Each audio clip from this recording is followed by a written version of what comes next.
ശ്രീരാമൻ ചോദിക്കുന്നുണ്ട് രാമായണത്തിൽ, കാട്ടുപോയ സമയത്ത് തന്നെ കാണാൻ വന്നവരോട് ചാർവാകന്മാർക്കൊക്കെ സുഖല്ലേ എന്ന് ചോദിക്കുന്നുണ്ട്. ചാർവാകൻ എന്ന് പറഞ്ഞാൽ നാട്ടിലെ ന്യൂനപക്ഷമാണ്, എണ്ണത്ത് കുറഞ്ഞൊരു വിഭാഗമാണ്. ന്യൂനപക്ഷ സമുദായത്തിന് സുഖല്ലേ എന്നാണ് ശ്രീരാമചന്ദ്രൻ ചോദിക്കുന്നത്. ഞാനങ്ങനെ രാമായണം വായിച്ചത്. ഞാൻ രാമായണം പ്രഭാഷണം നടത്തിയിട്ടുണ്ട് തൃശ്ശൂരിൽ. ഡോക്ടർ സുകുമാർ അഴീക്കോട് നടത്തിയത്, പിന്നെ അതിൻ്റെ സംഘാടകർ അഴീക്കോട് മാഷെ നിര്യാണത്തിന് ശേഷം. അപ്പോൾ എൻ്റെ രാമായണ വായന എങ്ങനെയാണെന്ന് ഞാൻ പറഞ്ഞു. എല്ലാവരും പരിഗണിക്കലാണ് രാമായണം, എല്ലാവരും ചേർത്ത് പിടിക്കലാണ് രാമായണം. അങ്ങനെയാണ് ശ്രീരാമചന്ദ്രൻ ചോദിക്കുന്നത്, ചാർവാകന്മാർക്ക് സുഖല്ലേ, അവർക്ക് ബുദ്ധിമുട്ടൊന്നുമില്ലല്ലോ.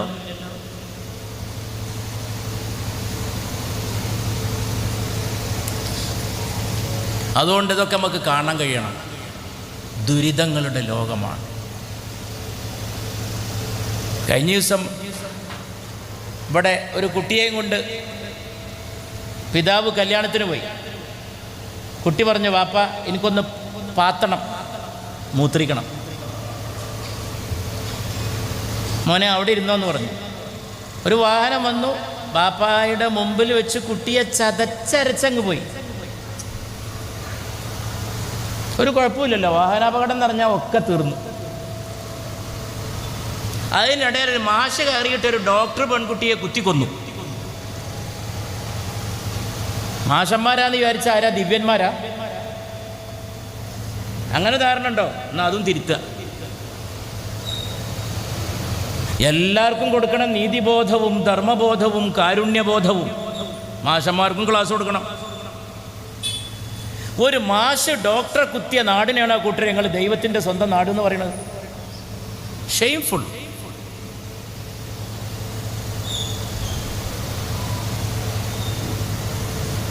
സകല ആശുപത്രിയിലും അടുത്ത കാലത്തായിട്ട് അക്രമമാണ്. കയറുക, ഗ്ലാസ് അടിച്ച് പൊളിക്കുക. എവിടെയെങ്കിലും ഡോക്ടർക്ക് ഒരു കൈപ്പഴ പറ്റിയാൽ പിന്നെ സകല ഡോക്ടറുടെയും മേക്കെട്ട് കയറില്ല. മലയാളി എന്ന് പറഞ്ഞാൽ മേക്കെട്ട് കയറാനുള്ള ലൈസൻസാണോ?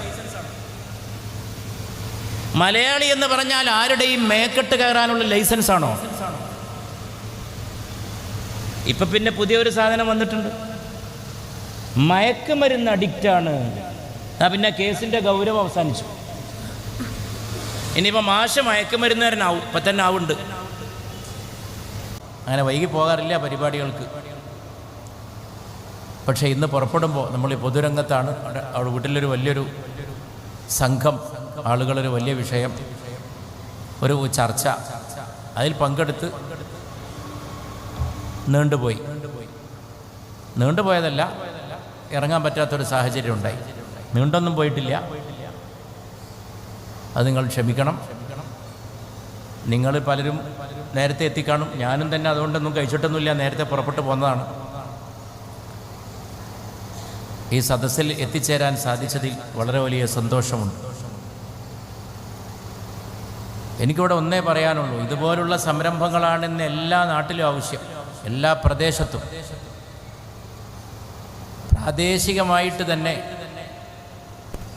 ഇതുപോലുള്ള സംഘടിത സംരംഭങ്ങൾ ഉദിച്ചുയർന്ന് പരിലസിക്കണം.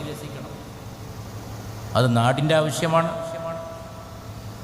സമൂഹത്തിൻ്റെ ആവശ്യമാണ്, നമ്മുടെ ആവശ്യമാണ്. നമ്മുടെ ഭാവി തലമുറയ്ക്ക് വേണ്ടി നാം കരുതി വെക്കേണ്ട മൂലധനമാണ്. സ്വാസ്ഥ്യത്തോടെ ജീവിക്കണമെന്ന് ആഗ്രഹിക്കാത്ത ആരെങ്കിലും ഉണ്ടോ ഈ ലോകത്ത്? ആരുമില്ല. ആത്മഹത്യ ചെയ്യുന്നവർ പോലും ഒരു നിമിഷത്തിൽ ഒരബദ്ധത്തിൽപ്പെട്ട് ബുദ്ധിമോശം കൊണ്ട് ചെയ്തു പോകുന്നതാണ്. അവരും ആഗ്രഹിച്ചത് സ്വസ്ഥമായ ജീവിതമാണ്. സ്വസ്ഥമായ ജീവിതം തേടാത്ത ആരും ഈ ലോകത്തില്ല. വ്യക്തികൾ, കുടുംബങ്ങൾ, സമൂഹങ്ങൾ, സമുദായങ്ങൾ, ജനതതികൾ, ജനവിഭാഗങ്ങൾ, ജനസഞ്ചയങ്ങൾ എല്ലാവരും തേടുന്നത് സ്വാസ്ഥ്യമാണ്. എങ്കിൽ ആ സ്വാസ്ഥ്യത്തെ സാക്ഷാത്കരിക്കാൻ സമൂഹത്തിൽ ചില കാര്യങ്ങളൊക്കെ ഉണ്ടായിരിക്കണം, ചില സന്തുലിതാവസ്ഥകൾ,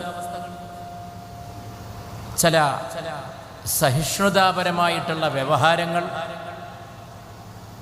സഹവർത്തിത്വത്തിൻ്റെ പ്രോജ്വല മാതൃകകൾ ഉണ്ടായിരിക്കണം. അരീക്കോട് പോലൊരു സ്ഥലത്ത് ഇങ്ങനെ ഒന്ന് ഉയർന്നു വന്നത് വളരെ വലിയൊരു കാര്യമാണ്. അരീക്കോട് എന്ന് കേൾക്കുമ്പോൾ എനിക്കൊക്കെ വളരെ വൈകാരികമായിട്ടുള്ള ഒരു നാമധേയമാണ്, ഒരു സ്ഥലപ്പേരാണ്. ഞാനിവിടെ ഇരിക്കുമ്പോൾ അപ്പുറത്തെ എൻ്റെ സുഹൃത്ത് സഫറുള്ളയോടും ഇപ്പുറത്ത് ബഹുമാനപ്പെട്ട അബ്ദുറഹ്മാൻ സാഹിബിനോടും എൻ്റെ സുഹൃത്ത് തന്നെയായ അബ്ദുറഹ്മാൻ സാഹിബിനോടും ഞാൻ പറയായിരുന്നു, അരീക്കോട്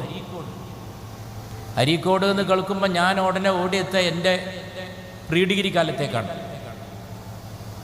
ഫാറൂഖ് കോളേജ് ക്യാമ്പസിലേക്കാണ്. ഞാൻ മിനിഞ്ഞാന്നും അവിടെ ഒരു ചടങ്ങിന് പോയിരുന്നു. ഇപ്പോഴും ഇന്നും ഇവിടെ ഉച്ചക്കൊരു ചടങ്ങിന് പോകാനുണ്ട്. എൻ്റെ ക്ലാസ്മേറ്റ്സിൽ അരീക്കോട്ടുകാരുടെ ഒരു നല്ല കൂട്ടം.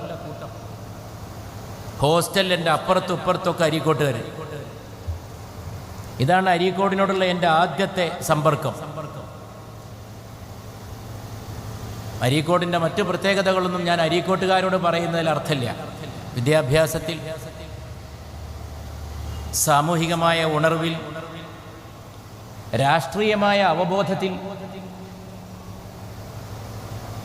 ഒക്കെ മുന്നണിയിൽ നിന്നിട്ടുള്ള പ്രദേശമാണ്.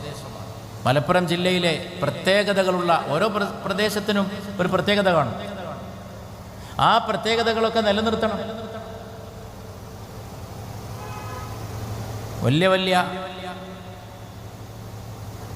മഹാമേരുക്കളായിട്ടുള്ള വ്യക്തികൾ നടന്നുപോയിട്ടുള്ള, സഞ്ചരിച്ചിട്ടുള്ള പാത കൂടിയാണ് അരീക്കോട്. അവരോടും അവരിൽ ചിലരോടൊക്കെ ബന്ധപ്പെടാനും ഭാഗ്യമുണ്ടായ ഒരാളാണ് ഞാൻ. അരീക്കോട്ടെ സാധാരണക്കാരോടും അരീക്കോട്ടിൽ നിന്ന് ഉയർന്നു വന്ന നേതാക്കളോടും പണ്ഡിതന്മാരോടും ഒക്കെ വ്യക്തിപരമായിട്ട് തന്നെ സമ്പർക്കപ്പെടാൻ എനിക്ക് ഭാഗ്യമുണ്ടായി. എൻ്റെ ആകണ്ടായൊരു ഭാഗ്യം എൻ്റെ ജീവിതത്തിൽ. ഞാൻ വളരെ ചെറുപ്പത്തിൽ തുടങ്ങിയ ഒരാളാണ്. അതുകൊണ്ട് ഞാനിങ്ങനെ തിരിഞ്ഞു നോക്കുമ്പോൾ, ഞാനൊരു ആത്മകഥ എഴുതിയാൽ എൻ്റെ പുസ്തകത്തിൽ എല്ലാ മേഖലയിലുള്ളവർ കടന്നു വരും. എൻ്റെ ജീവിതം അങ്ങനെ ഒരു ഭാഗ്യമുള്ള ജീവിതമാണ്. മഹാപണ്ഡിതന്മാർ, സമുദായത്തിൽ എല്ലാ വിഭാഗങ്ങളിലും പെട്ടവർ, വലിയ കലാകാരന്മാർ, അഭിനേതാക്കൾ, നടന്മാർ, സമുന്നതരായ നേതാക്കൾ, വലിയ ഗായകർ. ഇന്നലെ ഞാൻ ചെയ്തൊരു പണി ജയചന്ദ്രനെ കുറിച്ചൊരു ലേഖനം എഴുതലായിരുന്നു. സമയം കിട്ടിയില്ല. ഈ പരിപാടികളുടെ പാച്ചിലിൻ്റെ ഇടയിൽ ഇടയ്ക്ക് ഇരുന്നിട്ട് മാതൃഭൂമി, മലയാളത്തിൻ്റെ മഹാഗായകൻ യേശുദാസും ജയചന്ദ്രനുമാണ്. അത് എഴുതി തീർത്തു, രാത്രി കൊടുത്തു. അപ്പം എൻ്റെ മനസ്സിലുടനീളം ജയചന്ദ്രനുമായി ഞാൻ നടത്തിയിട്ടുള്ള സമ്പർക്കങ്ങളും ഞങ്ങളുടെ ബന്ധങ്ങളുമാണ്. അത് വലിയ ഭാഗ്യമാണ്. പലരോടും ബന്ധപ്പെടാൻ നമുക്ക് കഴിയുന്നത് ഒരു ഭാഗ്യമാണ്. ഞാനൊക്കെ ചെറിയ ആളാണ്, പക്ഷെ നമ്മൾ വലിയ ആളുകളോട് ബന്ധപ്പെടുമ്പോൾ നമ്മുടെ ജീവിതത്തിന് ചില പ്രാധാന്യം കൈവരും. അങ്ങനെയാണ് എൻ്റെ വിശ്വാസം. അല്ലെങ്കിലും ഒരാളെ കണ്ടുമുട്ടുന്നത് ഭാഗ്യമാണ്. Every meeting is great, every meeting is rare. ഓരോ സംഗമവും അപൂർവമാണ്. ആ ആളെ പിന്നെ കണ്ടോളന്നില്ല. അതുകൊണ്ടാണ് ഞാൻ അപൂർവം എന്ന് പറയുന്നത്. ഞാൻ ഒരാളെ കണ്ടു, ഇനി ആ ആളെ ഞാൻ മരിക്കുന്നതിന് മുമ്പ് എപ്പോഴെങ്കിലും കണ്ടോളന്നൊരു നിർബന്ധമില്ല. ഞാൻ എൻ്റെ ജീവിതത്തിൽ ഒരിക്കൽ കണ്ട ഒരാളെ പിന്നെ കാണുന്നത് എന്ത് ഗ്യാരണ്ടി? ഇംഗ്ലീഷിൽ പഴമൊഴിയുണ്ട്, ഒരു വഴിക്ക് പോകുമ്പോൾ ഹസ്തദാനം ചെയ്യാൻ വേണ്ടി ഒരാൾ കൈ നീട്ടിയാൽ, ഷെയ്ക്കാൻഡിന് വേണ്ടി ഒരാൾ കൈ നീട്ടിയാൽ ഉടനെ നീ തിരിച്ച് ഹസ്തദാനം ചെയ്തേക്കണം. കാരണം ആ മനുഷ്യനെ നീ നാളെ വീണ്ടും കണ്ടില്ലെന്ന് വന്നേക്കാം.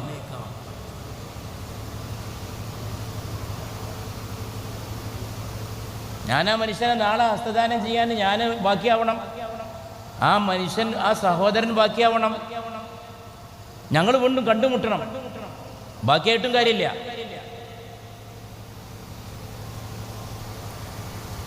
വിൻസ്റ്റൺ ചർച്ചിലിൻ്റെ ഒരു തമാശ ഉണ്ട്. മഹാനായ ബ്രിട്ടീഷ് പ്രധാനമന്ത്രി, ലോകത്തെ വലിയ ഡെമോക്രാറ്റ്സ്, വലിയ ജനാധിപത്യവാദികളുടെ കൂട്ടത്തിൽ എഴുതി വെക്കേണ്ട പേരാണ് ബ്രിട്ടീഷ് പ്രധാനമന്ത്രി വിൻസ്റ്റൺ ചർച്ചിലിൻ്റെ പേര്. വലിയ പ്രൈം മിനിസ്റ്ററായിരുന്നു, നല്ല ഹ്യൂമറസ് ആയി, നർമ്മം. വലിയ രാഷ്ട്രീയ നേതാക്കളൊക്കെ വലിയ നർമ്മമുള്ളവരായിരുന്നു. എബ്രഹാം ലിങ്കൺ വലിയ നർമ്മമായിരുന്നു. പരിശുദ്ധ റസൂൽ മുഹമ്മദ് നബി സല്ലല്ലാഹു അലൈഹി വസല്ലം നർമ്മം പറഞ്ഞിരുന്നു. അപൂർവമായിട്ടെങ്കിലും. ഒരു നർമ്മവും ഇല്ലാത്തവരെയാണ് സൂക്ഷിക്കേണ്ടത്. ഞാനിപ്പോൾ സഫറിനോട് പറയായിരുന്നു, ഞാൻ ഇവിടെ ഇരിക്കുമ്പോൾ കുറേ ചിരിച്ചു. നിങ്ങൾ അരീക്കോട്ടുകാർ വളരെ ഹ്യൂമറസ് ആണല്ലേ എന്ന് ഞാൻ ചോദിച്ചു. അരീക്കോട്ടുകാർ ഞാൻ കണ്ട ആളുകളൊക്കെ രസികന്മാരാണ്. ഞാൻ കണ്ടുമുട്ടിയ അരീക്കോട്ടുകാരിൽ അരസികന്മാർ ആരുമില്ല എന്ന് തന്നെ പറയണം. എൻ്റെ സതീർത്ഥ്യരിൽ, എൻ്റെ അധ്യാപകരിൽ ഒക്കെ അരീക്കോട്ടുകാരുണ്ടായിരുന്നു. എൻ്റെ സുഹൃത്തുക്കളിൽ. ഇതൊക്കെയാണ് സമൂഹത്തിൽ നിലനിർത്തേണ്ടത്. ചർച്ചിലിനെ കാണാൻ വേണ്ടിയിട്ടൊരു ഫോട്ടോഗ്രാഫർ വന്നു. ഫോട്ടോ എടുക്കാനുള്ള കമ്പം കൊണ്ട് വന്നതാണ്. ഒരുപാട് ഫോട്ടോ എടുത്തു. ഫോട്ടോ എടുത്തിട്ടും തൻ്റെ ക്യാമറയുടെ ദാഹം തീരാതെ ചർച്ചിലിനെ പോലൊരു വലിയ മനുഷ്യനെ മുമ്പിൽ കണ്ടുകിട്ടിയ അഭിമാനത്താൽ വിജൃംഭിതനായി ആ ഫോട്ടോഗ്രാഫർ ചോദിച്ചു, ഒരു പോർട്രേറ്റും കൂടി എടുത്തോട്ടെ സർ, എന്നെ അനുവദിക്കുമെന്ന്? പോർട്രേറ്റ്, ഒരു പൂർണ്ണ ചിത്രം. നാളെ എടുക്കാൻ കഴിഞ്ഞില്ലെങ്കിലോ എന്ന് ഈ ചെറുപ്പക്കാരൻ ചോദിച്ചു. അപ്പോൾ വിൻസ്റ്റൺ ചർച്ചിലിന് നല്ല പ്രായമുണ്ട്. നല്ല പ്രായമുള്ളൊരു സമയത്താണ് ഈ ചർച്ചിലിനോട് ചോദിക്കുന്നത്. അപ്പോൾ അതിൻ്റെ അർത്ഥം എന്താണെന്ന് നമുക്ക് മനസ്സിലാവും. നാളെ നിങ്ങൾ ബാക്കിയായില്ലെങ്കിലോ, നിങ്ങൾ തട്ടിപ്പോയാലോ എന്നാണ് ഈ ചെറുപ്പക്കാരൻ ചോദിക്കുന്നത്. നാടൻ ഭാഷയിൽ പറഞ്ഞാൽ, നാളെ നിങ്ങൾ തട്ടിപ്പോയാൽ എനിക്ക് ഫോട്ടോ എടുക്കാൻ കഴിയില്ലല്ലോ. പക്ഷെ പരമരസികനായ വിൻസ്റ്റൺ ചർച്ചിൽ ഈ ചെറുപ്പക്കാരനെ ചേർത്ത് പിടിച്ചു ശരീരത്തോട്. എന്നോട് ചോദിച്ചു, യങ് മാൻ, യുവാവേ, നാളെ എൻ്റെ ഫോട്ടോ എടുക്കാൻ കഴിയാത്ത എന്ത് രോഗമാണ് എനിക്കുള്ളത് എന്ന് ചോദിച്ചു. അങ്ങനെ തിരിച്ചു കൊടുക്കാനും കഴിയണം. ചില ഗോളൊക്കെ അപ്പം തന്നെ തിരിച്ചടിക്കണം. അരീക്കോട്ടെ ഭാഷയിൽ പറഞ്ഞാൽ ഗോള് അപ്പം തിരിച്ചു കൊടുക്കണം. കാരണം അരീക്കോട്ടുകാരെ പറ്റി പറയാതെ മലപ്പുറത്തിൻ്റെ ഫുട്ബോളിനെ കുറിച്ച് പറയാൻ കഴിയില്ല. ഇതൊക്കെ അരീക്കോട്ടെ നന്മകളാണ്. ഞാൻ ദീർഘമായിട്ട് സംസാരിക്കണില്ല.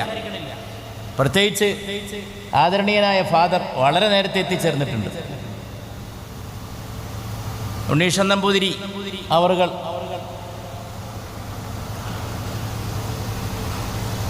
വളരെ നേരത്തെ എത്തിച്ചേർന്നിട്ടുണ്ട്. ഉണ്ണീസ്ന എന്നാണ് പറയേണ്ടത്, മാമുക്കോയുടെ ബാലസ്ന. അതൊക്കെ നമ്മുടെ നാടിൻ്റെ സൗഭാഗ്യമാണ്. അത് തെറ്റി പറഞ്ഞതല്ല. അങ്ങനെ പറയുന്നൊരു മലയാളം ഇവിടെ ഉണ്ട്. ബാലസ്ന എന്ന വിളിയിൽ അത് ബാലകൃഷ്ണൻ എന്ന വാക്ക് തെറ്റായിട്ട് പറയല്ല, അതൊരു വല്ലാത്ത സ്നേഹമാണ്. അങ്ങനെയാണ് അതിനെ കാണേണ്ടത്. മാമുക്കോയുടെ മലയാളം അഥവാ മലബാറിലെ മലയാളം, കുറച്ചുകൂടി സൂക്ഷ്മമായിട്ട് പറഞ്ഞാൽ കോഴിക്കോട്ടെ മലയാളം. ഞാൻ എത്രയോ സ്ഥലത്ത് സംസാരിച്ചിട്ടുണ്ട് അരീക്കോട്ടെ മലയാളത്തെക്കുറിച്ച്. നിങ്ങൾക്കൊരു പക്ഷേ കൗതുകം ഉണ്ടാവും. ഞാൻ പറയാറുണ്ട്, മലയാളം എല്ലായിടത്തും ഒന്നല്ല.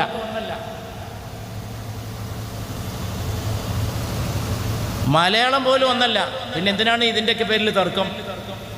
വള്ളുവനാടൻ മലയാളം വളരെ മനോഹരമാണ് എന്ന് വെച്ച് അത് മലപ്പുറം ജില്ലയുടെ ഒരു ഭാഗത്താണ് ഈ വള്ളുവനാടൻ മലയാളം. വള്ളുവനാടൻ മലയാളത്തിലാണ് മലയാള ചലച്ചിത്രം, സിനിമ പതിറ്റാണ്ടുകളോളം രമിച്ചത് എന്ന് ഞാൻ പറയും.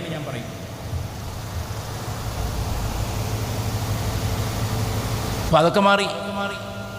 കാസർഗോട്ടെ മലയാളം ടോപ്പായിട്ട് വരികയാണ് ഇപ്പോൾ. സോഷ്യൽ മീഡിയയിലൊക്കെ കാസർഗോഡ് മലയാളത്തിന് വലിയ കമ്പമാണ്, ഇമ്പമാണ് ആളുകൾക്ക്.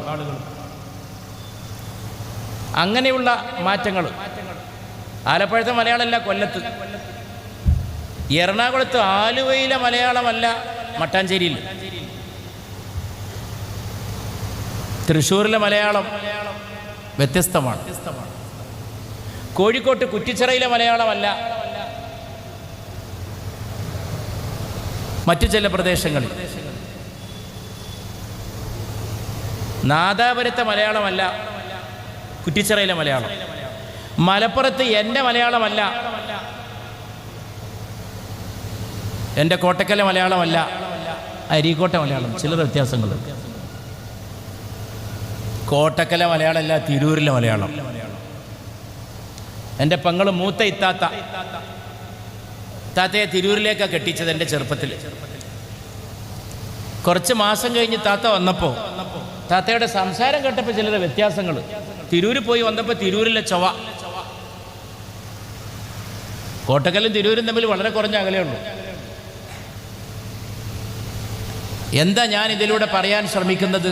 വൈവിധ്യത്തെ കാത്തു സൂക്ഷിക്കണം, വ്യത്യാസങ്ങളുടെ സൗന്ദര്യത്തെ ആസ്വദിക്കണം. വ്യത്യാസങ്ങളൊന്നും പിണങ്ങാനുള്ളതല്ല, വ്യത്യാസങ്ങളൊന്നും ഏറ്റുമുട്ടാനുള്ളതല്ല. വ്യത്യാസങ്ങൾ പരസ്പര പൂരകമാണ്, പരസ്പരം മാരകമാകരുത്.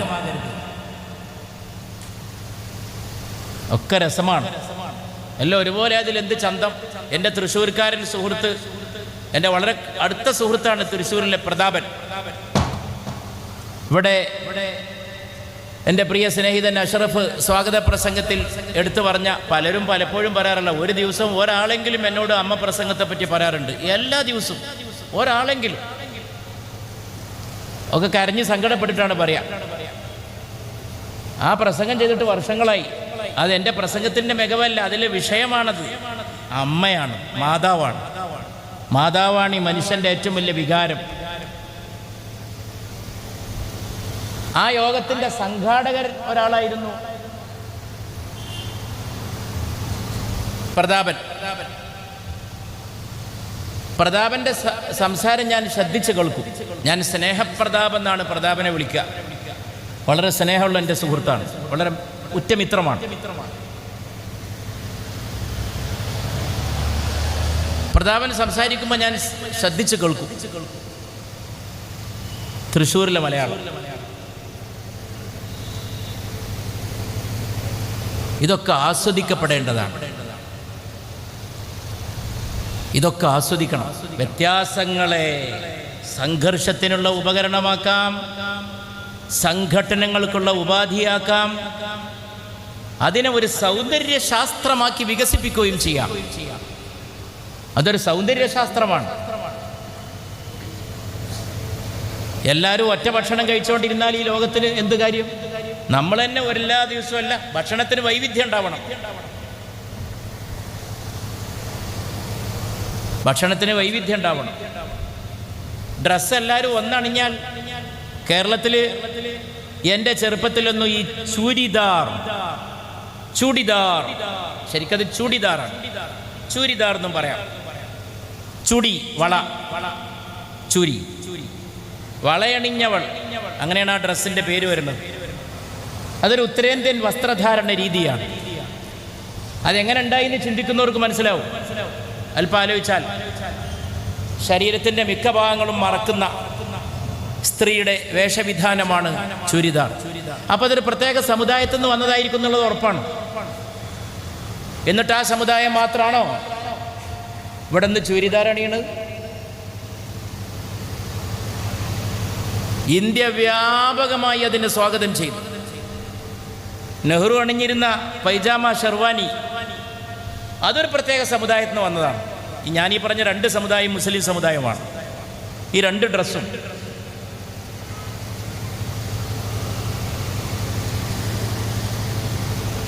നെഹ്റുവിൻ്റെ പൈജാമ ഷെർവാനി. നെഹ്റുവിനെ പ്രത്യേകം എടുത്ത് പറയണം. നെഹ്റു ആ ഡ്രസ്സിലൊക്കെ വളരെ ശ്രദ്ധിച്ചിരുന്ന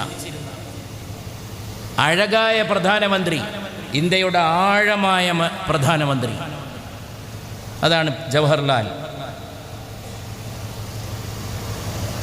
ആ നെഹ്റു ആ ഡ്രസ്സ് അണിഞ്ഞിങ്ങനെ നിന്നാൽ നെഹ്റുവിൻ്റെ പ്രഭാഷണം പോലെ, നെഹ്റുവിൻ്റെ ഭാഷ പോലെ, നെഹ്റുവിൻ്റെ വേഷവും. ഇംഗ്ലണ്ടിൽ നെഹ്റു പ്രസംഗിക്കണം. ലണ്ടനിൽ ഒരു കുട്ടി വീട്ടിലേക്ക് വിളിച്ചു പോയി പറഞ്ഞു എന്നാണ് ആ യോഗം കഴിഞ്ഞിട്ട്, അമ്മേ ഇന്ത്യയുടെ പ്രധാനമന്ത്രി വന്നിരിക്കുന്നു, ട്രൗസർ ഇട്ടിട്ടില്ല. ട്രൗസർ എന്ന് പറഞ്ഞാൽ പാൻറ്റ് അല്ല, നമ്മളെ നാട്ടിൽ പറയുന്ന മാതിരി മുട്ട് വരെയുള്ള അതിനല്ല ട്രൗസർ എന്ന് പറയാം. ഇംഗ്ലീഷിൽ ട്രൗസർ എന്ന് പറഞ്ഞാൽ പാൻസാണ്. നെഹ്റു ട്രൗസർ ഇട്ടിട്ടില്ല എന്ന് ഈ കുട്ടി പറയാൻ കാരണം, കാലുമലിങ്ങനെ ഇറുകി ഇട്ടിട്ടുള്ള സാധനമാണ് പൈജാമ. കാലിനോട് ചേർന്ന് കിടക്കും, കാലിനോട് ചുറ്റിപ്പിണഞ്ഞ് കിടക്കും. പുറത്തുനിന്ന് നോക്കുമ്പോൾ കാല് കാണുന്ന പോലെ ഉണ്ടാവുള്ളൂ. ഈ കുട്ടിക്ക് അറിയുന്നവർക്കറിയാം അത് മനോഹരമാണ് ഈ പൈജാമ. അതിങ്ങനെ ചുരുണ്ട് ചുരുണ്ട് പല പൈജാമ ഉണ്ട്. ചില പൈജാമ കാലിനോട് ഇങ്ങനെ ചുരുണ്ട് പോകും, വള്ളി പടർന്ന പോലെ. മരത്തിൽ മരക്കൊമ്പിൽ വള്ളി പടർന്ന പോലെ.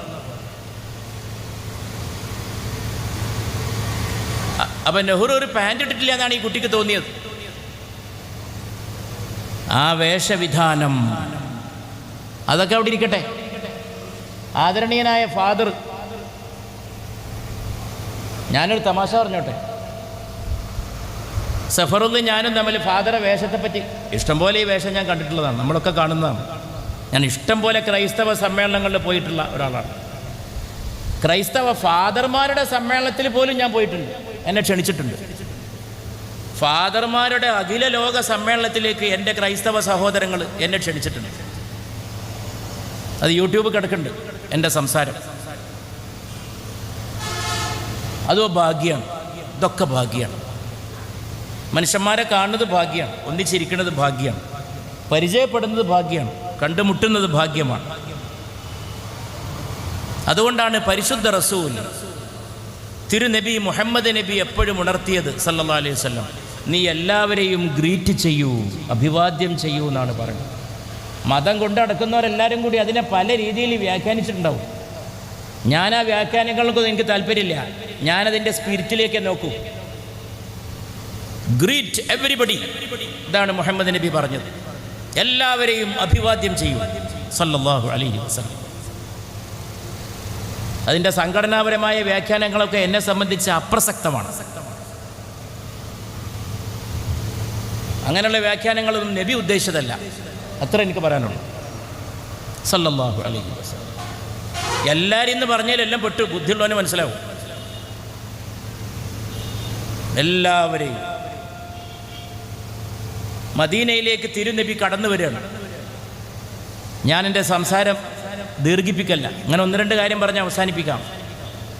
ഇവിടെ ഇവരൊക്കെ സംസാരിക്കാണ്ട് ഞാനാകെ വൈകി വന്ന ആളുമാണ്. വൈകി വന്നിട്ടേറെ സമയം എടുക്കുന്നത് ഒട്ടും ഭൂഷണമല്ല. എനിക്ക് വേറെ 2-3 പരിപാടി ഉച്ചയ്ക്ക് മുമ്പേനുണ്ട്.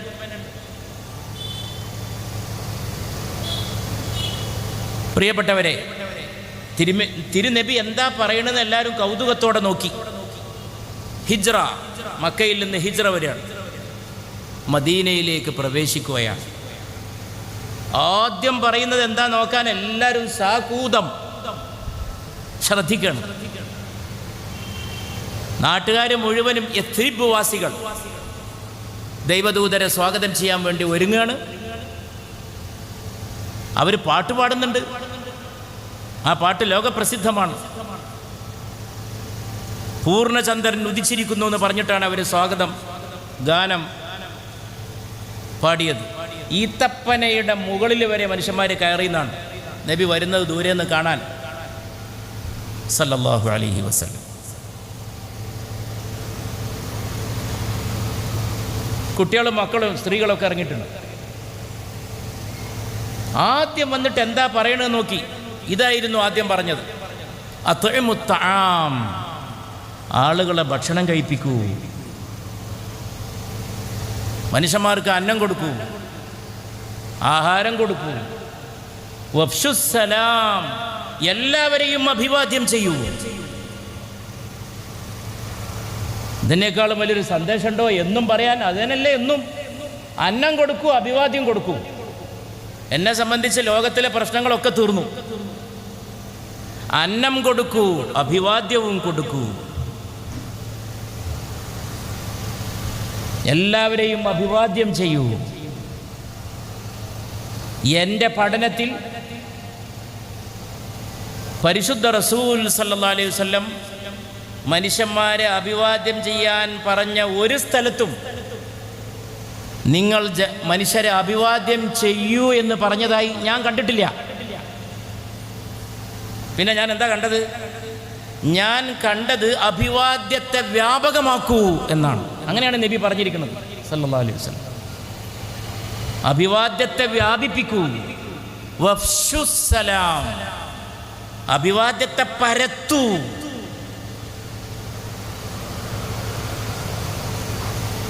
Spread the greetings. അവിടെ പിന്നെ ഭേദങ്ങളില്ല. ഒരിത്തിരി അന്തം മതി ഇതൊക്കെ മനസ്സിലാക്കാൻ. വ്യത്യാസമില്ല. അഭിവാദ്യത്തെ വ്യാപിപ്പിക്കൂ. Spread it, വ്യാപിപ്പിക്കൂ, പരത്തൂ. കണ്ടവനൊക്കെ അഭിവാദ്യം ചെയ്യൂന്ന്, സലാം ചെയ്യൂന്ന്.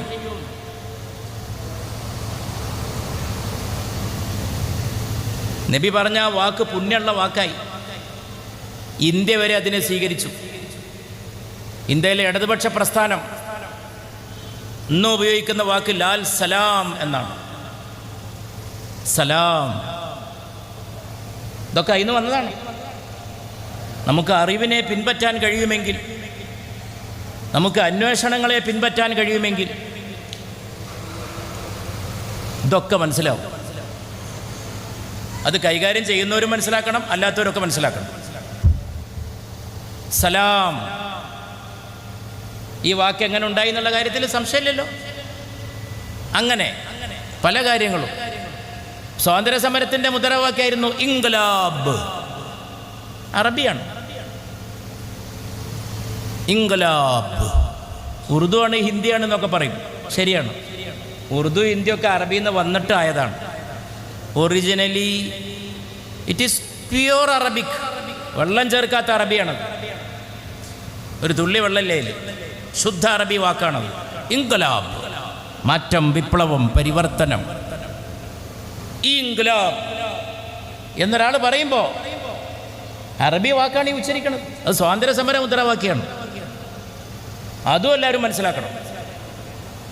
സ്വാതന്ത്ര്യ സമരത്തിന് ശേഷം ആ മുദ്രാവാക്യത്തിന് നിറപ്പകർച്ചകളൊക്കെ വന്നിട്ടുണ്ടാവും. ഇന്ത്യൻ ഫ്രീഡം മൂവ്മെൻറ്റിൻ്റെ സ്ലോഗനാണത്. ഇന്നും അത് ഓർക്കുമ്പോൾ കോളേജ് ക്യാമ്പസിലെ കുട്ടികളത് വിളിക്കുന്നുണ്ട്, JNUവിൽ വിളിക്കുന്നുണ്ട്, ഹൈദരാബാദ് യൂണിവേഴ്സിറ്റിയിൽ വിളിക്കുന്നുണ്ട്. ഇതേ വാക്കാണ് അവർ വിളിക്കുന്നത്. ഇതിലൂടെയൊക്കെ ഞാൻ പറയാൻ ശ്രമിക്കുന്നത്, അപ്പം ഫാദറെ കണ്ടിരുന്നപ്പോൾ സഫറും ഞാനും കൂടി പറഞ്ഞു. സഫർ അതിനെ പറ്റി പിന്നീട് തമാശയും പറഞ്ഞു. അത് ഞങ്ങൾ ചിരിച്ചത്. അത് വേറൊരു സംഭവത്തെ പറ്റിയാണ് തമാശ പറഞ്ഞത്. അല്ല, ഒരു മുസ്ലിം പണ്ഡിതൻ്റെ വേഷം എന്താ വ്യത്യാസമല്ലേ എന്ന് പെട്ടെന്ന് കയറി വന്നപ്പോൾ ഫാദറുടെ ഇങ്ങോട്ടുള്ള ഈ ഇവിടുത്തെ കുടുക്ക് അത് താഴേക്ക് ഇറങ്ങുന്ന ഒരാളെ ശ്രദ്ധയിൽപ്പെട്ടില്ലെങ്കിൽ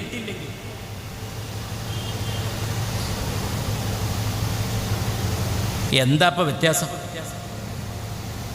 കന്യാസ്ത്രീയുടെ വസ്ത്രവും പർദ്ദയും തമ്മിൽ എന്താ വ്യത്യാസം? ഒരിത്തിരി വിശാല വീക്ഷണമാണെന്ന് മാത്രം. കുടുസായി പോണവർക്ക് മുഴുവൻ വ്യത്യാസമാണ്.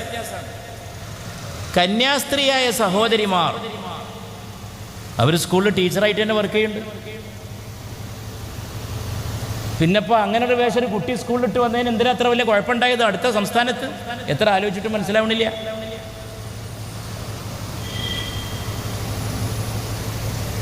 അതിനെതിരെയാണ് അവിടുത്തെ ജനം വിധി എഴുതിയത്.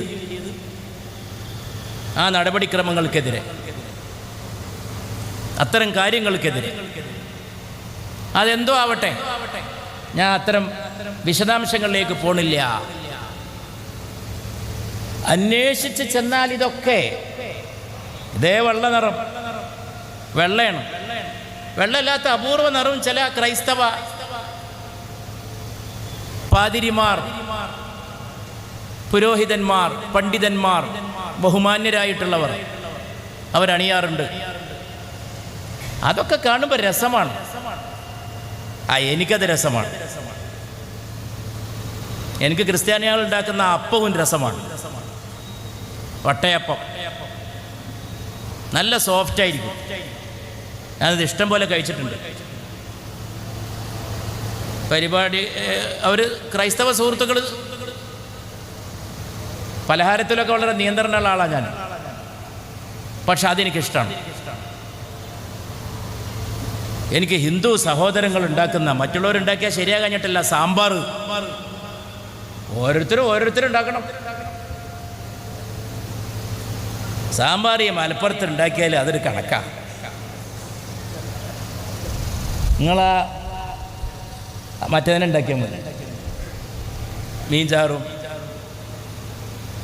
എന്നുവെച്ചിട്ട് സാമ്പാർ ഹിന്ദുക്കളുടെ എന്നാണ് ഞാൻ പറയുന്നത്? ഒരിക്കലും അല്ലല്ലോ.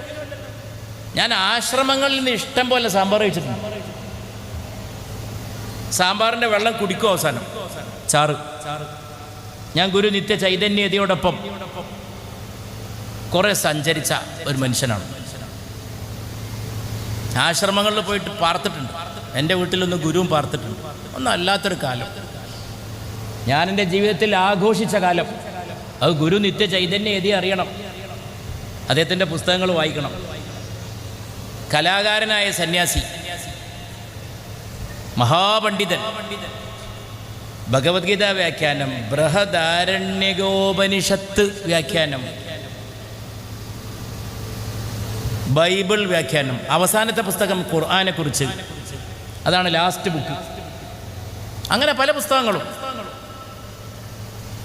എല്ലാ ഭാഷയിലും, ഇംഗ്ലീഷിലും മലയാളത്തിലും. അപ്പൊ ഗുരുവിൻ്റെ കൂടെ സഞ്ചരിച്ചപ്പോൾ കഴിച്ച സാമ്പാറാണ്, പച്ചക്കറി ആഹാരമാണ് ഞാൻ കഴിച്ച ഏറ്റവും നല്ല ഭക്ഷണങ്ങളിൽ ഒന്ന്. ഇതൊക്കെ നമ്മെ നിർമ്മിക്കുകയാണ്. കാരണം ആത്യന്തിക വിശകലനത്തിൽ നമ്മെ നിർമ്മിക്കുന്നതിൽ ഇതിനൊക്കെ പങ്കുണ്ട്. അരീക്കോട്ടുകാരാക്കുന്നതിൽ അരീക്കോട്ടെ കുറേ ചുറ്റുപാടുകൾക്ക് വലിയ പങ്കുണ്ട്. അരീക്കോട്ടെ മലയാളത്തിന് പോലും പങ്കുണ്ട്. അരീക്കോട്ടെ ഫുട്ബോളിന് പങ്കുണ്ട്. അരീക്കോടിൻ്റെ ചരിത്രത്തിന് പങ്കുണ്ട്. ഓരോ പ്രദേശത്തെയും അതിൻ്റെ ചരിത്രത്തിലും ചരിത്ര സന്ദർഭത്തിലും സാംസ്കാരിക പശ്ചാത്തലത്തിലും കാണാനായിട്ട് കഴിയണം. ഇന്ത്യ അങ്ങനെ തന്നെ കാണാൻ കഴിയണം. ഇന്ത്യയുടെ ചരിത്രം, സംസ്കാരം, കൊള്ളക്കൊടുക്ക, ഒന്നിച്ച് പാർത്തു, ഒന്നിച്ച് കഴിഞ്ഞു, ഒന്നിച്ച് വാണു. അതിൽ നിന്നാണ് ഒരു നെഹ്റു ഉണ്ടായിത്തീരുന്നത്. അതിൽ നിന്നാണ് ഒരു ഗാന്ധി ഉണ്ടായിത്തീരുന്നത്. അതിൽ നിന്നാണ് ഒരു മൗലാന അബുൽ കലാം ആസാദ് ഉണ്ടായിത്തീരുന്നത്. അതിൽ നിന്നാണ് ഒരു ശിഹാബ് തങ്ങൾ, സയ്യിദ് മുഹമ്മദ് അലി ശിഹാബ് തങ്ങൾ ഉണ്ടായിത്തീരുന്നത്. ആ പശ്ചാത്തലമാണ് ഇതൊക്കെ നിർമ്മിച്ചിട്ടുണ്ടാവും. തങ്ങൾക്ക് വളരെ ഇഷ്ടമായിരുന്നു വയനാട്ടിലെ തുറമാങ്ങ. മാങ്ങ ഉപ്പിലിട്ടത് വേറെ, തുറമാങ്ങ വേറെ. തങ്ങളുടെയൊക്കെ ജീവിതവും പഠിപ്പും ഒക്കെ അധികം വിദേശ രാജ്യങ്ങളിലൊക്കെ അസ്ഹറിൽ വരെ പഠിച്ച പണ്ഡിതനാണ്. ഈജിപ്തിലെ വയനാട്ടിലെ തുറമാങ്ങ ഇഷ്ടപ്പെടുന്നത് എന്തുകൊണ്ടാണ്? നമ്മുടെ ചുറ്റുപാടുകളാണ്. ഈ സാംസ്കാരിക സന്ദർഭങ്ങളെ മായ്ച്ചു കളയരുത്, മഹാപാപമാണ്. അതിനൊക്കെ നിലനിർത്തണം. മതം അതിനെതിരല്ലെന്ന് മാത്രമല്ല, മതം അത് ആവശ്യപ്പെടുകയാണ്. മതത്തിൻ്റെ പേരിലല്ല ഇതൊന്നും ഉണ്ടാവുന്നത്. മിക്കവാറും രാഷ്ട്രീയ താല്പര്യങ്ങളുടെ പേരിലാണ് ഇതൊക്കെ ഉണ്ടാകുന്നത്. രാഷ്ട്രീയ താല്പര്യങ്ങളാണ് വ്യത്യസ്ത മതങ്ങളിൽപ്പെട്ടവരൊക്കെ വേറിട്ട് കാണാൻ, വെറുക്കാൻ ചിലപ്പോഴെങ്കിലും ആളുകളെ സജ്ജരാക്കുന്നത്. അത് വളരെ ആപൽക്കരമായിട്ടുള്ള വിപത്തായിട്ട് കാണണം. ഒന്നിച്ചിരിക്കണം. ഈ സദസ്സ് പോലെ എന്ന് പലരും ഇവിടെ പറഞ്ഞു, എല്ലാ ഗ്രാമങ്ങളിലും ഇതുണ്ടാവണം. ചർച്ച ചെയ്യണം. നമ്മുടെ പരസ്പര ബന്ധങ്ങളെ ഊഷ്മളമാക്കണം. കാരണം ഇതിനെ തകർക്കാൻ കൊണ്ടുപിടിച്ച ശ്രമങ്ങൾ നടക്കുകയാണ്. പിന്നെ തകർക്കുക, അപരനെ ഉണ്ടാക്കുക. ഞാൻ നേരത്തെ പറഞ്ഞ കാര്യങ്ങളൊക്കെ അപരത്വ നിർമ്മിതിക്കുള്ള നിമിത്തങ്ങളായി ഉപയോഗിക്കുന്നവരുണ്ട്. അവൻ വേറെ ഭക്ഷണം കഴിക്കുന്നു, അന്യൻ. അവൻ വേറെ അവൻ അല്ലെങ്കിൽ അവൾ മറ്റൊരു വസ്ത്രം ധരിക്കുന്നു, അന്യൻ, അന്യ. ഇനിയിപ്പോൾ ഇവിടെ ഒരു സന്യാസി ശ്രേഷ്ഠൻ ഉണ്ടായിരുന്നു എന്ന് വിചാരിക്കാം. കാവി വസ്ത്രം ഒന്നുകൂടി അഴകായിരിക്കും. ആദരണീയനായ ഉണ്ണീശൻ നമ്പൂതിരി ഉണ്ട് ഇവിടെ. അദ്ദേഹത്തിൻ്റെ ആ പൊട്ട്, തിലകക്കുറി, അതിപ്പോൾ ഈ വേദിക്കൊരു അലങ്കാരമാണ്, അഭിമാനമാണ്, അന്തസ്സാണ്, ഗാംഭീര്യമാണ്. ഗാംഭീര്യമാണ്, അത് ഗംഭീരമാണ്, അത് ഗാംഭീര്യം കൂട്ടുകയാണ്, ആഴം കൂട്ടുകയാണെന്ന് ഞാൻ പറയും. ഈ പ്രമേയത്തെ കൂടുതൽ അഗാധമാക്കുകയാണ് നമ്പൂതിരിയുടെ സാന്നിധ്യം. ഞാൻ മിനിഞ്ഞാന്ന് ഒരു നമ്പൂതിരി ഇല്ലത്ത് ഒരു കല്യാണത്തിന് പോയി. ആ ഇല്ലവുമായിട്ട് എനിക്കൊരു പ്രത്യേക ബന്ധമുണ്ട്. ഞാൻ കുറേ സമയം അവിടെ ഇരുന്നു. വല്ലാത്ത സ്നേഹം എല്ലായിടത്തും കിട്ടാറുള്ളതും ആണ്, വല്ലാതെ കൂടുതലായിട്ട് അനുഭവിച്ചു. ഞാൻ സംസ്കൃതം പഠിക്കാൻ പോയ ഇല്ലമാണത്.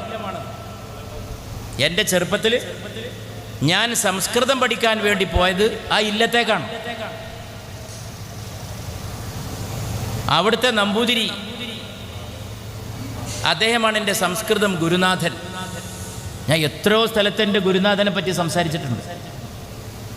എൻ്റെ ഈ ഗുരുനാഥനെ പറ്റി എത്രയോ ആളുകൾ കേട്ടിട്ടുണ്ട്. ഞാനവിടെ പോയപ്പോൾ എൻ്റെ ഗുരുവിൻ്റെ കുട്ടികളും പേരക്കുട്ടികളും ഒക്കെ കൂടി ഉണ്ട്. അവർ വല്ലാത്ത സ്നേഹമായിരുന്നു. ചുറ്റുവട്ടത്തിരുന്ന് ഒരുപാട് നേരിരുന്ന് നിരവധി ഫോട്ടോ എടുത്തു. പുതിയ തലമുറ കുട്ടികൾ എൻ്റെ ഗുരുവിൻ്റെ പേരക്കുട്ടികളാണ്. അവരൊക്കെ പല ഭാഗത്താണ്, അങ്ങോട്ടും ഇങ്ങോട്ടൊക്കെ താമസം മാറ്റിപ്പോയിരിക്കണം. ഞാനിപ്പോൾ അവിടെ പോയിട്ട് കുറേ ആയി. ഒരവസരം ഉണ്ടായപ്പോൾ അവർ വിളിച്ചു, ഞാൻ പോയി. അപ്പം സംസ്കൃതം പഠിക്കാൻ ഞാനൊരു ഇല്ലത്തേക്ക് പോണത് എന്തിനാ? ആ ഇല്ലത്തെ നമ്പൂതിരിക്ക് നന്നായി സംസ്കൃത പാണ്ഡിത്യം ഉണ്ടായിരുന്നു. അപ്പം എന്നോട് ചിലരൊക്കെ ചോദിക്കും, നിങ്ങളുടെ കുഞ്ചു നമ്പൂതിരി എന്ന് പറയും.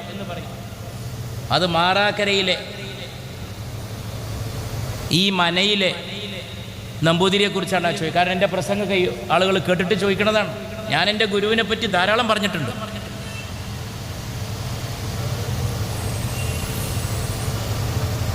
പാർലമെൻറ്റിൻ്റെ മകുടത്തിൽ ഞാൻ ഉപനിഷത്ത് എഴുതി വെച്ചത് കണ്ട് വായിച്ചപ്പോൾ അതിനെപ്പറ്റി പറയുമ്പോഴും ഞാൻ എൻ്റെ ഗുരുനാഥനെ പറ്റി പറഞ്ഞിട്ടുണ്ട്. ഒരു നമ്പൂതിരി ഇല്ലത്തെ ഒരു കർഷകൻ, ഒരു സംസ്കൃത പണ്ഡിതൻ. അപ്പം നമ്മുടെയൊക്കെ ഗ്രാമങ്ങളുടെ പഴയ പാരമ്പര്യം ഒന്ന് ആലോചിക്കണം. ഒരു നമ്പൂരി ഇല്ലത്തെ ഇല്ലം പാഠശാലയാണ്. ഇങ്ങനെയുള്ള കാര്യങ്ങൾ ഇതൊക്കെ നമ്മെ അഗാധമാക്കും, നമ്മുടെ ആഴം കൂട്ടും. ഇവിടെ ഇപ്പോൾ ഒരു സന്യാസി ഉണ്ടായിരുന്നെങ്കിൽ, ഞാൻ വെറുതെ പറഞ്ഞതല്ല, ഉണ്ണീശ നമ്പൂതിരിയുടെ തിലകക്കുറി ആ ദൗത്യം ഭംഗിയായി നിർവഹിക്കുന്നുണ്ട്. അതോടൊപ്പം ഈ സന്ദർഭത്തിൻ്റെ വർണ്ണശബളിമയെ അതൊന്നുകൂടി വൈവിധ്യ സമ്പൂർണവും സൗന്ദര്യ സാകല്യവും ആക്കി തീർക്കുമായിരുന്നു. അങ്ങനെ ഒന്നിവിടെ ഉണ്ടായിരുന്നെങ്കിൽ. ഇല്ലാഞ്ഞിട്ടല്ല, ഈ വ്യത്യാസങ്ങളെ ഉൾക്കൊണ്ടുകൊണ്ട് പോകാൻ നമുക്ക് സാധിക്കട്ടെ. കൂടിയിരിക്കുക. ഇപ്പം ഇങ്ങനൊന്നും പോരാ. ഇവിടെ കണ്ടൊരു മെച്ചം വേദിയിൽ മാത്രമല്ല, സദസ്സിലുണ്ട് ഈ വൈവിധ്യം. ഇത് വേദിയിൽ മാത്രം ഉണ്ടായാൽ പോരാ, അത് വ്യാപകമാക്കണം, കൂടിയിരിക്കണം. ഈ സാംസ്കാരികമായ പ്രത്യേകതകൾ അങ്ങോട്ടും ഇങ്ങോട്ടും കൈമാറാനുള്ളതാണ്. അതിന് നമുക്ക് സാധിക്കട്ടെ എന്ന് ആശംസിക്കുക മാത്രമാണ് ഞാൻ ചെയ്യുന്നത്. വല്ലാത്തൊരു പേരാണ് ഈ സംഘടനയ്ക്ക് നിങ്ങൾ നൽകിയിട്ടുള്ളത്, കിനാവ്. അഷ്റഫ് അതിനെക്കുറിച്ച് ഇവിടെ പറഞ്ഞു. അഷ്റഫിനെയും സുഹൃത്തുക്കളെയും ഞാൻ മുക്തകണ്ഠം അനുമോദിക്കുകയാണ് ഇങ്ങനൊരു പേര് തിരഞ്ഞെടുത്തതിനും. കിനാവ് എന്ന് പറയുന്നത് വല്ലാത്തൊരു വാക്കാണ്. വാക്കുകൾക്കൊന്നും പകരം വേറെ വാക്കില്ല. അത് സ്വപ്നമാണ്. ഇനി സ്വപ്നം എന്ന് പറഞ്ഞാൽ തന്നെ മലയാളത്തിൽ വളരെ സുന്ദരമായ വാക്കാണ്. ഇപ്പം ഞാൻ ഇവിടെ നിന്ന് ആലോചിച്ചാൽ എവിടെയൊക്കെ മലയാളത്തിൽ ഗാനങ്ങളുടെ വരെ സ്വപ്നം എന്ന വാക്ക് വന്നിട്ടുണ്ടാവും. സ്വപ്നം വെറുമൊരു സ്വപ്നം, സ്വപ്നം സ്വപ്നം സ്വപ്നം. ഒരു വളരെ പ്രസിദ്ധമായിട്ടുള്ള ഗാനമാണ്. സ്വപ്നം വെറുമൊരു സ്വപ്നം, സ്വപ്നം സ്വപ്നം. ആ വാക്ക് എത്ര സംഗീതാത്മകമാണ്. സ്വപ്നം എന്ന് പറഞ്ഞാൽ തന്നെ സംഗീതാത്മകമാണ്. കിനാവ് കാണാം. സ്വപ്നങ്ങളെ നിങ്ങൾ സ്വർഗകുമാരികളല്ലോ.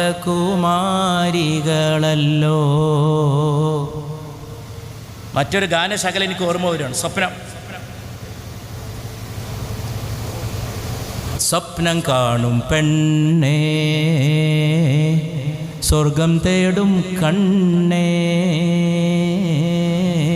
യേശുദാസും ജാനകിയാണെന്നാണ് തോന്നുന്നത്. പ്രസിദ്ധമായ യുഗ്മഗാനമാണ്. എത്രയാണ് വന്നിരിക്കുന്നത് സ്വപ്നം.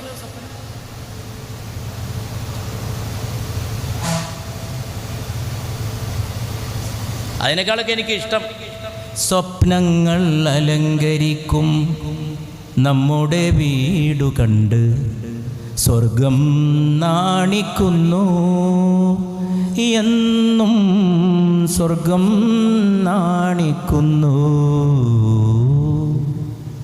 അങ്ങനെ ആവണം. സ്വപ്നങ്ങൾ അലങ്കരിക്കും. സ്വപ്നങ്ങളാൽ അലങ്കരിക്കപ്പെട്ട നമ്മുടെ വീട്. എല്ലാവർക്കും സ്വപ്നം, നല്ല സ്വപ്നം. മോശപ്പെട്ട സ്വപ്നം ആരും കൊണ്ടു നടക്കില്ല. മോശപ്പെട്ട സ്വപ്നത്തെ ദുസ്വപ്നം എന്നാണ് പറയാ.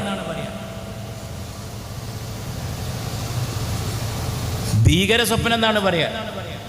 അതാരും ആഗ്രഹിക്കില്ല. പേടിച്ചോ മനുഷ്യൻ. സ്വപ്നം കാണുക എന്ന് പറഞ്ഞാൽ തന്നെ നല്ലത് ഭാവനയിൽ കാണുക എന്നാണ് അർത്ഥം. നല്ലതേ ആരും സ്വപ്നം കാണാൻ ആഗ്രഹിക്കും. അതെൻ്റെ സ്വപ്നമാണ്, ദാറ്റ് ഈസ് മൈ ഡ്രീം എന്നൊരാൾ പറഞ്ഞാൽ അത് ഞാൻ നേടാൻ ഉദ്ദേശിക്കുന്ന ലക്ഷ്യമാണ്, അത് ഞാൻ എത്തിച്ചേരേണ്ട ലക്ഷ്യസ്ഥാനമാണ് എന്നാണ് ഉദ്ദേശിക്കുന്നത്. അപ്പം സ്വപ്നങ്ങൾ അലങ്കരിച്ചാൽ, സ്വപ്നങ്ങൾ അലങ്കരിക്കും നമ്മുടെ വീടു കണ്ട് സ്വർഗം നാണിക്കുന്നു എന്നും, സ്വർഗം നാണിക്കുന്നു. നിങ്ങളെല്ലാവരും സമ്മതത്തോടെ നല്ല സ്വപ്നങ്ങളാൽ നമ്മുടെ വീട് മാത്രമല്ല നാട് അലങ്കരിക്കപ്പെടട്ടെ എന്ന് ആശംസിച്ചുകൊണ്ട് ഇത് നല്ലൊരു സംരംഭമായിട്ട് വളരട്ടെ. ഇടക്കിടക്ക് സൗഹൃദത്തിൻ്റെ സന്ദേശം അരീക്കോട്ടിൽ നിന്ന് മുഴങ്ങട്ടെ, രാജ്യം മുഴുവൻ പരക്കട്ടെ, എല്ലാവരും കേട്ടുണരട്ടെ, ദിഗന്ധങ്ങൾ അതിൽ പ്രതിധ്വനിക്കട്ടെ എന്നാശംസിച്ചുകൊണ്ട് മനുഷ്യന്മാരൊക്കെ സ്നേഹവും, ഏതായാലും ഇത് കുറച്ച് കാലത്തേക്കേ ഉള്ളൂ ഈ ജീവിതം. ഇപ്പോൾ ഞാൻ കഴിഞ്ഞ കുറച്ച് ദിവസമായിട്ട് ആലോചിക്കണം, ദുരന്തങ്ങളുടെ ഒരു കാലമാണ്.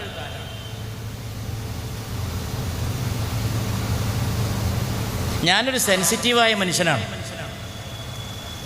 എന്നെപ്പറ്റിയുള്ള എൻ്റെ ഒരു വിലയിരുത്തൽ ഞാൻ കുറച്ച് ഓവർ സെൻസിറ്റീവാണെന്നാണ്. അപ്പം ഇങ്ങനെ നടക്കുമ്പോൾ ഈ ദുരിതം കണ്ട് അതൊക്കെ എൻ്റെ നെഞ്ചിൽ കയറും. എൻ്റെ ഒരു പ്രശ്നമാണ്.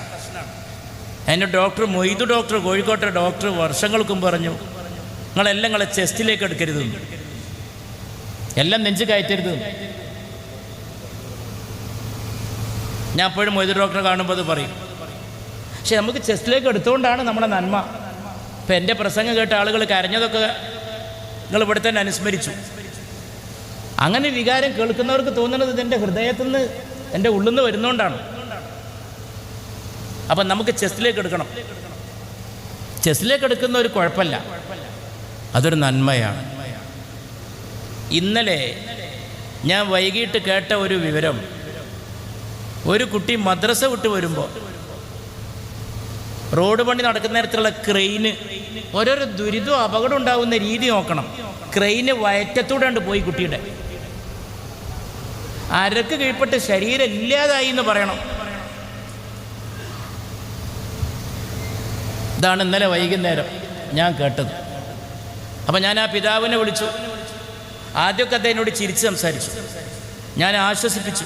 ഞാൻ എടുക്കുന്നൊരു പണിയാണത്, എൻ്റെ ഒരു ജോലിയാണത്. ഞാൻ പരപ്പനങ്ങാടി ആ വീട്ടിലൊക്കെ പോയിരുന്നു. 11 പേര് മരണപ്പെട്ട വീട്ടിലും ഞാൻ പോയി. താന്നൂര ബോട്ടപകടം. ഞാൻ ഉമ്മയുടെ അടുത്ത് ഞാൻ കുറേ സമയം ഇരുന്നു. അവരെ ഞാൻ എണീപ്പിച്ചു. അവരെ കൊണ്ട് ഞാൻ വെള്ളം കുടിപ്പിച്ചു. അവരെന്നോട് എൻ്റെ നെഞ്ച് മോനെ എങ്ങനെ ഒരു കനമാണ്, എനിക്ക് വീർപ്പയക്കാൻ കഴിയണില്ല. ഇവിടെയൊക്കെ എൻ്റെ കുട്ടികളായിരുന്നു. 11 പേര് ഒറ്റ കുടുംബത്തിൽ നിന്ന് നേരം വെളുത്തപ്പല്ല. ഇനി അവർ ജീവിക്കണം. ആ 11 പേരുടെ ഓർമ്മകളിൽ ജീവിക്കുക എന്നുള്ളത് കഠോരമാണ്.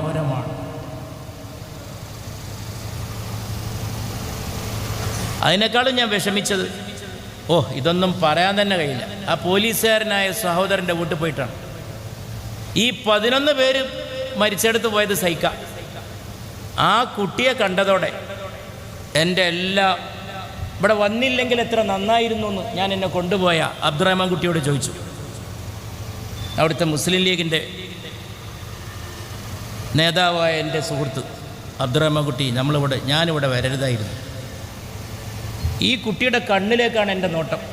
ഞാൻ അവനെ ചേർത്ത് പിടിക്കുമ്പോഴും അവൻ ദൂരേക്ക് നോക്കുകയാണ്.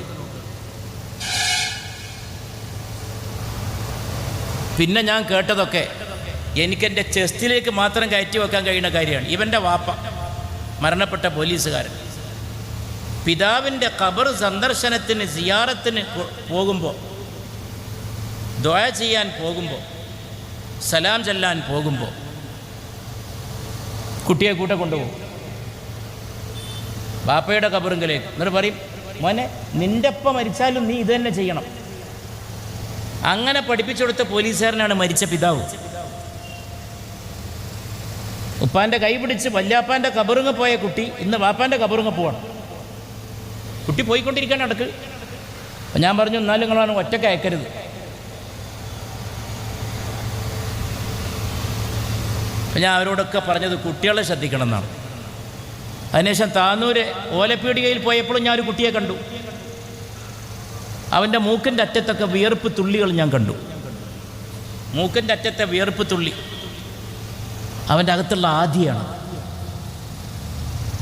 അവിടെ ഞാൻ പറഞ്ഞു, നമ്മളെല്ലാവരും മുതിർന്നവരെ ആശ്വസിപ്പിക്കുകയാണ്. അവിടെയൊക്കെ കൂടിയിട്ട് എന്നോട് പറഞ്ഞു, നിങ്ങൾ ഉമ്മയൊന്ന് ആശ്വസിപ്പിക്കണം. ഞാൻ സംസാരിച്ചു. കുട്ടികളാരും പറയണില്ല. ഞാൻ പറഞ്ഞു, കുട്ടികളെ നിങ്ങൾ തൊട്ടടുത്ത ബന്ധുവീട്ടിലേക്ക് മാറ്റി പാർപ്പിക്കണം. ഈ സന്ദർശനവും ഈ വരവും ഈ ഓർമ്മകളും ഈ പറച്ചിലും നഷ്ടപ്പെട്ട പിതാവിനെ കുറിച്ചുള്ള ഓർമ്മപ്പെടുത്തലുകളും. അപ്പോഴാണ് ഇന്നലെ ഈ ക്രെയിൻ. അപ്പോൾ ഇന്നലെ ഒരു ഖുർആൻ്റെ സദസ്സിൽ ഞാൻ കുറേ ദുആ ചെയ്തു. മഗ്രിബിന് ശേഷം ഈ കുട്ടി വയറ്റത്തിന് ക്രെയിന് പോയി ശരീരത്തിൻ്റെ അടിഭാഗം തന്നെ ഇല്ല. എന്നിട്ട് ഈ ബാപ്പ എന്നോട് പറയാ, സമദാനി സാഹിബേ, എൻ്റെ മോൾ എന്നോട് പറയണത് ബാപ്പ കരയേണ്ടതാണ്. ഈ ക്രെയിന് തട്ടിയിട്ട് ശരീരത്തിൻ്റെ അടിഭാഗം തന്നെ ഇല്ലാതായി പോയ കുട്ടി പറയണത് ബാപ്പ കരയേണ്ടെന്ന്. വേദനകളുടെ ലോകമാണ്. അവിടെ നീ അധികം തുള്ളി ചാടരുത്. നിൻ്റെ അട്ടഹാസങ്ങൾക്ക് അവധി കൊടുക്കൂ. നിൻ്റെ ആനന്ദ നൃത്തങ്ങൾക്ക് അറുതി വരുത്തൂ. It is a painful world. ഇതൊരു വേദനിക്കുന്ന ലോകമാണ്. ഏത് കാലത്തും ലോകത്തിൻ്റെ ഏറ്റവും വലിയ വിഷയം പെയിനാണ്. ആ പെയിന് കണ്ടതാണ് യേശുവിൻ്റെ മാഹാത്മ്യം. അതാണ് ഫാദറുടെ സാന്നിധ്യത്തിൽ എനിക്ക് ക്രൈസ്തവ സമൂഹത്തിന് നൽകാവുന്ന ഏറ്റവും വലിയ അർപ്പണം. ആ പെയിൻ കണ്ടതാണ് ശ്രീരാമചന്ദ്രൻ്റെ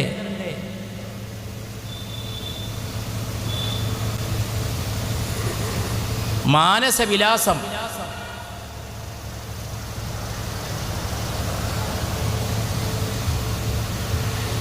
ശ്രീരാമൻ ചോദിക്കുന്നുണ്ട് രാമായണത്തിൽ, കാട്ടുപോയ സമയത്ത് തന്നെ കാണാൻ വന്നവരോട് ചാർവാകന്മാർക്കൊക്കെ സുഖല്ലേ എന്ന് ചോദിക്കുന്നുണ്ട്. ചാർവാകൻ എന്ന് പറഞ്ഞാൽ നാട്ടിലെ ന്യൂനപക്ഷമാണ്, എണ്ണത്ത് കുറഞ്ഞൊരു വിഭാഗമാണ്.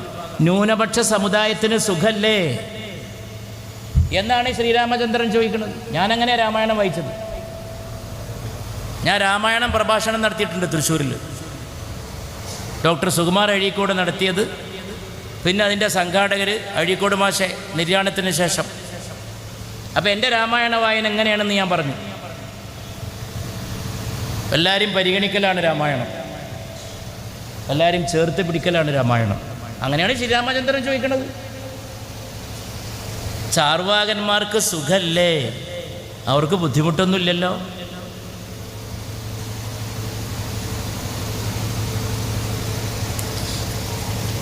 അതുകൊണ്ട് ഇതൊക്കെ നമുക്ക് കാണാൻ കഴിയണം. ദുരിതങ്ങളുടെ ലോകമാണ്. കഴിഞ്ഞ ദിവസം ഇവിടെ ഒരു കുട്ടിയെയും കൊണ്ട് പിതാവ് കല്യാണത്തിന് പോയി. കുട്ടി പറഞ്ഞു, വാപ്പ എനിക്കൊന്ന് പാത്തണം, മൂത്രിക്കണം. മോനെ അവിടെ ഇരുന്നോന്ന് പറഞ്ഞു. ഒരു വാഹനം വന്നു, ബാപ്പായുടെ മുമ്പിൽ വെച്ച് കുട്ടിയെ ചതച്ചരച്ചങ്ങ് പോയി. ഒരു കുഴപ്പമില്ലല്ലോ, വാഹനാപകടം എന്ന് പറഞ്ഞാൽ ഒക്കെ തീർന്നു. അതിനിടയിൽ ഒരു മാഷ് കയറിയിട്ട് ഒരു ഡോക്ടർ പെൺകുട്ടിയെ കുത്തിക്കൊന്നു. മാഷന്മാരാന്ന് വിചാരിച്ച ആരാ? ദിവ്യന്മാരാ? അങ്ങനെ ധാരണ ഉണ്ടോ? എന്നാൽ അതും തിരുത്തുക. എല്ലാവർക്കും കൊടുക്കണം നീതിബോധവും ധർമ്മബോധവും കാരുണ്യബോധവും. മാഷന്മാർക്കും ക്ലാസ് കൊടുക്കണം. ഒരു മാഷ് ഡോക്ടറെ കുത്തിയ നാടിനാണ് ആ കൂട്ടർ ഞങ്ങൾ ദൈവത്തിൻ്റെ സ്വന്തം നാട് എന്ന് പറയുന്നത്. ഷെയിംഫുൾ.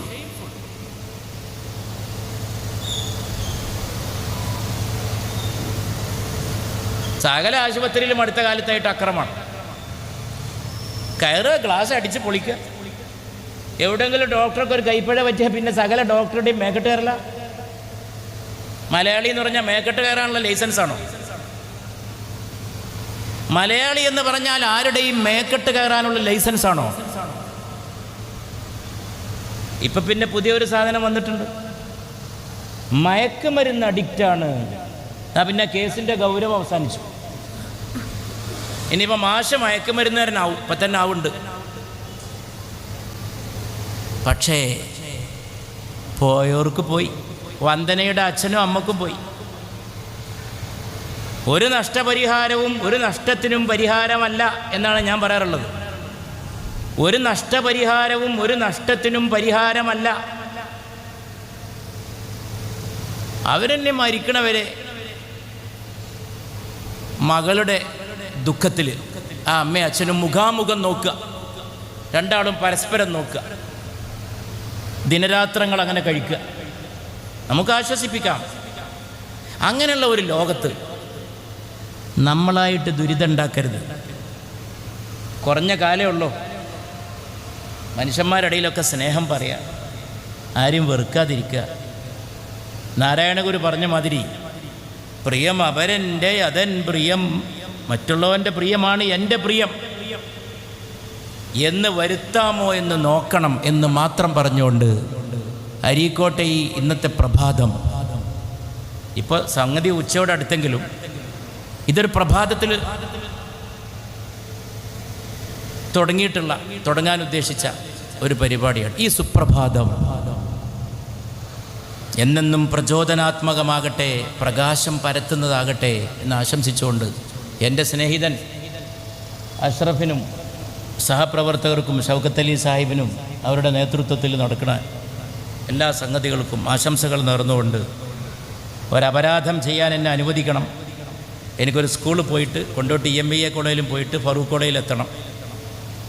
അപ്പോൾ എനിക്ക് നിങ്ങളൊന്ന് പോകാൻ അനുവാദം നൽകണം. ശരിയല്ല, അച്ഛനും ഉണ്ണീഷൻ നമ്പൂതിരിയൊക്കെ സംസാരിക്കുന്നതിന് മുമ്പ് ഇറങ്ങിപ്പോണത്. എൻ്റെ രീതി അനുസരിച്ച് ഞാൻ ഇരിക്കും. പക്ഷേ ഇന്നെനിക്ക് നമ്മുടെ ഈ ഉത്തരവാദിത്തങ്ങളിൽ വന്നു ചേരുന്നതാണ്. ക്ഷമിക്കണമെന്ന് പറഞ്ഞുകൊണ്ട് സദസ്സ് ഇളകാതെ നമ്മുടെ അതിഥികളെ കേൾക്കണം എന്ന് ബഹുമാനപ്പെട്ട സദസ്സിനോടും അപേക്ഷിച്ചുകൊണ്ട്, ഇതിങ്ങനൊരു സമ്മേളനം കൊണ്ട് അവസാനിക്കരുത്. കിനാവ് കണ്ടുകൊണ്ടേയിരിക്കണം, നല്ല കിനാവുകൾ, നല്ല കിനാവുകൾ കണ്ടുകൊണ്ടേയിരിക്കണം. നേരത്തെ ഞാൻ ഉദ്ധരിച്ച ഗാനശകലത്ത് പറയുന്ന പോലെ സ്വപ്നങ്ങൾ അലങ്കരിക്കും നമ്മുടെ വീട് കണ്ട്. അവിടെ തിരുത്തുക, സ്വപ്നങ്ങൾ അലങ്കരിക്കും നമ്മുടെ നാട് കണ്ട് സ്വർഗം നാണിക്കുന്നു എന്നും സ്വർഗം നാണിക്കുന്നു. ഇതിൻ്റെ ഉദ്ഘാടനം കാരുണ്യവാനായ ദൈവത്തിൻ്റെ നാമത്തിൽ. ഖുർആൻ എപ്പോഴും പറയുന്നത് കരുണാമയൻ കരുണാമയൻ കരുണാമയൻ, ദയാപരൻ ദയാപരൻ ദയാപരൻ. ബിസ്മില്ലാഹിർ റഹ്മാനിർ റഹീം റഹീം അർ റഹ്മാൻ അർ റഹ്മാൻ. ദൈവം എന്ന് പറയുമ്പോഴേക്ക് ഖുർആൻ പറയും കാരുണ്യവാൻ.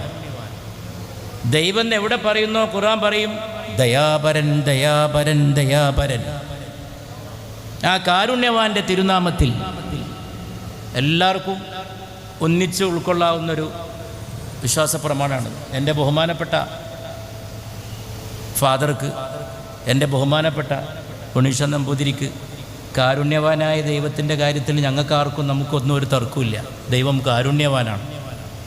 അവൻ്റെ തിരുനാമത്തിൽ ഇതിൻ്റെ ഉദ്ഘാടനം നിർവഹിച്ചതായി അറിയിച്ച് എൻ്റെ എളിയ വാക്കുകൾ.